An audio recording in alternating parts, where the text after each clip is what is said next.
Good afternoon. I'm here to provide the public with an update of the currently available information regarding yesterday's tragic shooting. Homicide detectives have been working around the clock to gather information and evidence. There's still a great deal of work to do before the investigation is completed. This briefing is only a recitation of verified information. I want to begin by honoring the three precious lives that were lost yesterday. Angela Michelle Carr, 52 years old. Anolt Joseph, or AJ, Laguerre Jr., 19 years old. And Gerald Deshawn Gallion, 29 years old. Yesterday, homicide detectives completed their next of kin notifications of victims' family members. We continue to pray for the loved ones and of those who were lost through this maniac's acts of senseless violence. The Office of the Medical Examiner has positively identified the shooter as Ryan Christopher Palmetter. The shooter was 21 years of age when he committed yesterday's atrocities. He lived with his parents in Orange Park in Clay County, Florida. To our knowledge, he had no criminal arrest history. And as I said yesterday, he did have a Baker Act petition from 2017. This petition occurred in Clay County, and it appears that the shooter was held for 72 hours under the Baker Act provisions and then released without further involuntary commitment. Homicide detectives have been able to establish a timeline of events up to and including the shooting. On 7/6 of 2017, he was Baker Acted in Clay County. On 4/6 of 2023, the FFL transfer to Orange Park Gun and Pawn of a Glock 20 Generation 4 10 millimeter. On 6/22 of 2023, the FFL transferred to Wild West Guns and Gold Palmetto State Armory PA-15 5.56 millimeter AR-15 type rifle. On 8/26 of 2023 at 12:48 in the afternoon, suspect arrived at EWU behind the library in a gray Honda Element, and he dons his bulletproof vest. During this time, a TikTok video of the suspect getting dressed at EWU with no timestamp on that TikTok video. At 12:55 and 10 seconds, EWU security backs into a parking spot in the same parking lot as suspect. At 12:57 and 49 seconds, the suspect leaves EWU south on Pierce Street, then west on Kings Road. At 12:58 and 17 seconds, EWU security follows our suspect out of the parking lot. Between EWU security leaving the parking lot and ShotSpotter 911 call at Dollar General at 1:08:04, EWU flags down JSO officer and says there's a suspicious person on campus. A white male, heavy set, wearing a gray tank top, black shorts, bulletproof vest, and blue latex gloves, and a tan Kia. That was the description they thought. They thought he was in a Kia. The officer states he's researching the vehicle and the subject to see if there was any calls for service, active or pending, and in the process of writing a be on the lookout or a BOLO when the suspect goes, when the shooting goes out. At 1:08, an 11-round ShotSpotter activated.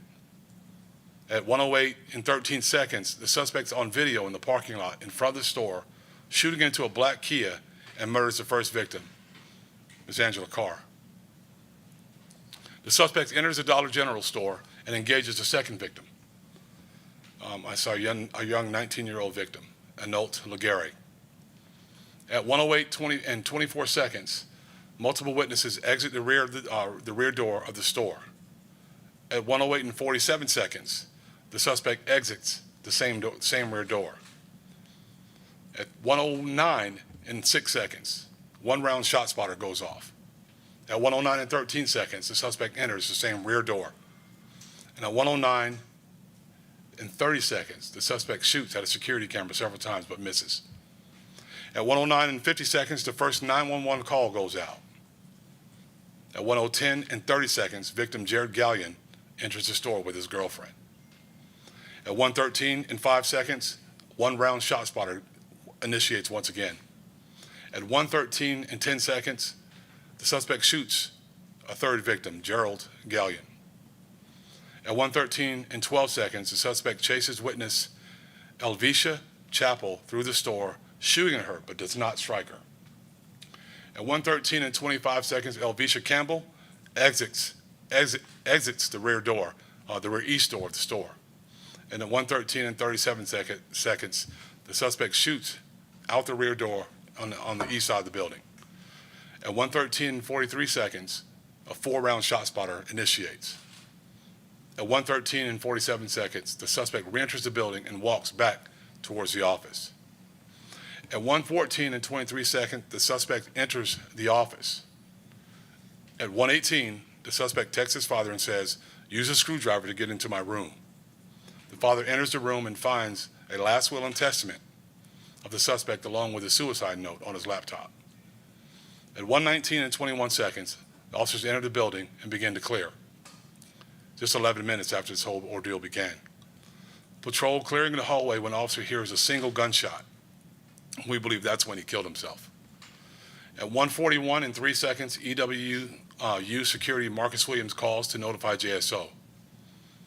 At 3:45 or 3:44 and 24 seconds, our SWAT officers confirm that the suspect's down. Homicide detectives have gathered surveillance footage, video footage from the Dollar General, which captured the shooter's rampage. I will share portions of that video right now. Again, out of respect for the victims' families, we are going to cut this video short.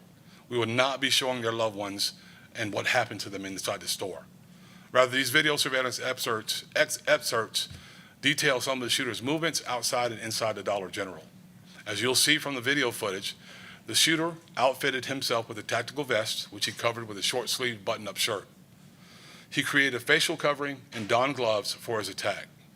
This investigation is ongoing, and I will provide you with additional information as is established and verified. I want to thank our law enforcement partners for their continued support in this investigation. As our community collectively grieves this tragedy, this agency will continue to diligently investigate so that we can provide victims, families, and our community with as many answers as we can. Our community is grappling to understand why this atrocity occurred.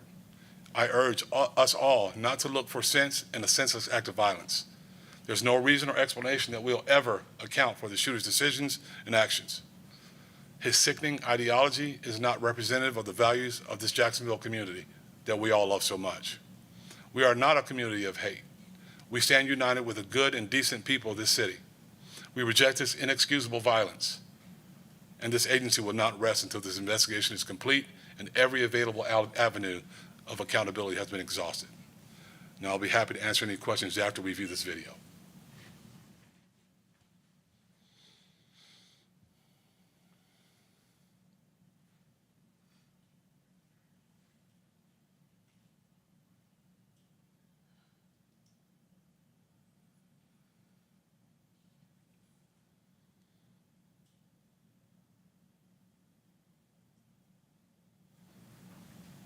Again, the video is rather short because I don't think some of the things that are on there are appropriate for television.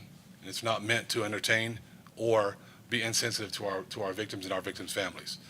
So I wanted the people to be able to see exactly what happened in this situation and just how sickening it is. I'll answer any questions if I can. Yes, sir. There was talk that he was a manager at the store, worked at the Dollar General. Are you able to confirm or deny that? We have no information that he worked at that store. Sheriff, we're hearing reports from witnesses that the gunman let 2 white women out of the store without harming them before he opened fire. Have you been able to confirm anything like that? He from what I'm understanding from our lieutenant here, he let several people out of the store. Why, I don't know. Some of them were white, but I do believe there was a couple that were not. Did he give a warning before he started shooting? No. When you see him walk out on the sidewalk and he points that gun at that car, he fired 11 rounds at that car. He did not give any warning. He just did it. And when he was inside the store, someone had told me that he'd said, if you don't want to die, then leave the store. Do you know if he said that? Those are all statements that we're looking into and trying to confirm and verify. Sheriff, is there going to be any double-down police presence in that area or any other areas within Jacksonville to prevent against potential copycat? We are staying very diligent and vigilant in our community, making sure people, and this is what we talk about. This is why I'm talking about it so much.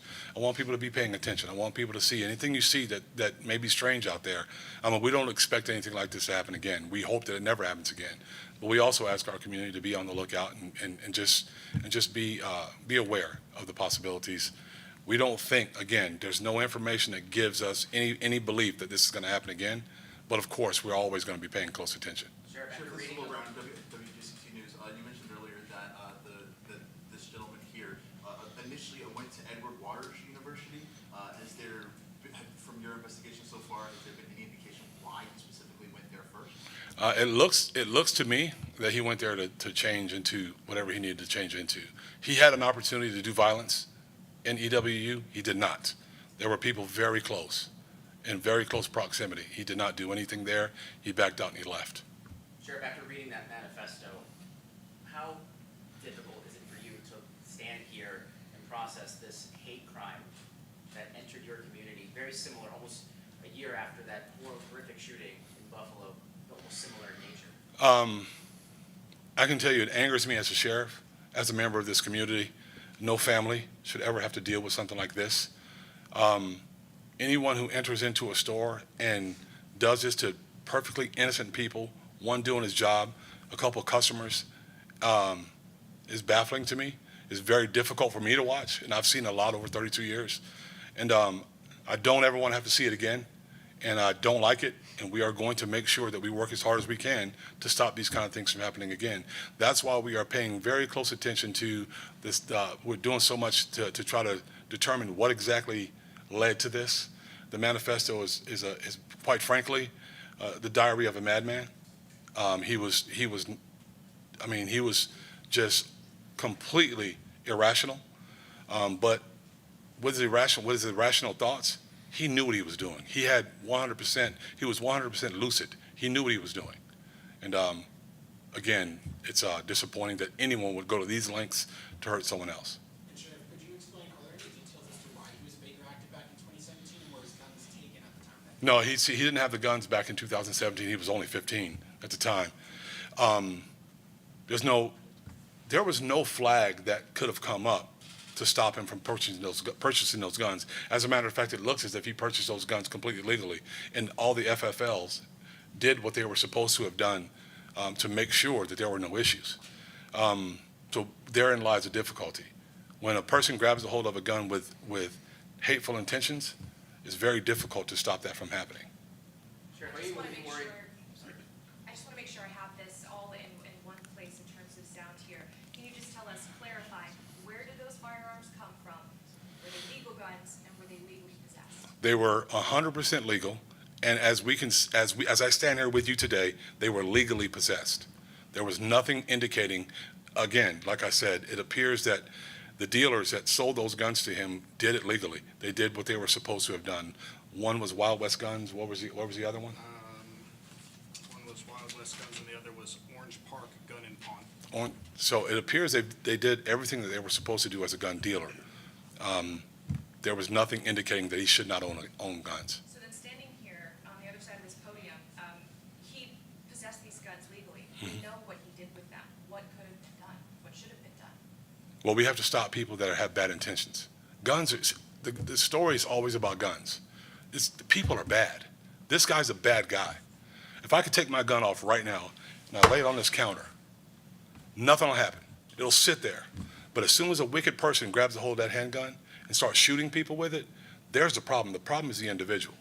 Now, guns are a tool that people use to do horrible things, but it's the individuals that wield these things. So we are working hard to try to stop that. But in this situation, in this case, there was nothing illegal about him owning the firearms. Sheriff, given how racial components of this shooting, are you worried this might have implications for the community of a racial divide here locally or even nationwide? I don't think so. I don't think there's a racial divide in our city. And actually, I work along with some of the best people in the entire world. And it doesn't matter what color they are or what they look like. We are banded together as a community to fight these issues. And I don't think there's a racial issue. I know there are racial issues with some people. But as a whole, we are all standing here together because we're concerned about the same thing. Aside wicked people and evil people, what we call, what about mental illness? Given the legislation that Governor DeSantis signed a few months ago, Yep. people are concerned about that anybody with mental issues, and this person seemed to have a little bit of history that was seeable. What can we do about that locally or statewide or in general? We have to do a better job of background checks. and they're doing background checks. They do exactly what they're supposed to do. But there was nothing there to indicate that he shouldn't own a firearm, then there's something else that needs to be done. But really what needs to be done is people need to tell us when they see or they hear these things rising up in an individual. I don't know if anybody knew how he really felt. We haven't ran into him yet. We're still looking. But yeah, that's my answer to that. I mean, mental illness is there, but not everyone that's mentally ill grabs a firearm and kills people for no reason. Sheriff, a 11-minute response from when things start to when things really end. What are some lessons that you early on the JSO can take from yesterday's event of racial violence that JSO can take moving forward in terms of responding to hopefully not again similar incidents? Well, we responded very quickly. The reason he went back into the store is because there was a K-9 officer at the door, waiting for him, looking for him. So we responded very quickly. We have to just remain vigilant. We have to remind people to call us. If it doesn't matter what it is. If it looks weird, if it looks strange, call us, tell us so that we can respond. If it looks like he's putting on a bulletproof vest, if it looks like he's putting on gloves, you have to call us and let us know. And I appreciate the security guard at EWU flagging down a policeman and tell him about it. Well, pick up that phone, dial 911, get on the phone with the dispatcher, because we can get real-time updates and find out what's going on, and we can respond that much quicker. Those are some of the things we learn. Of course, we're learning more and more every time. Unfortunately, some of these things happen. So now we're going to study it.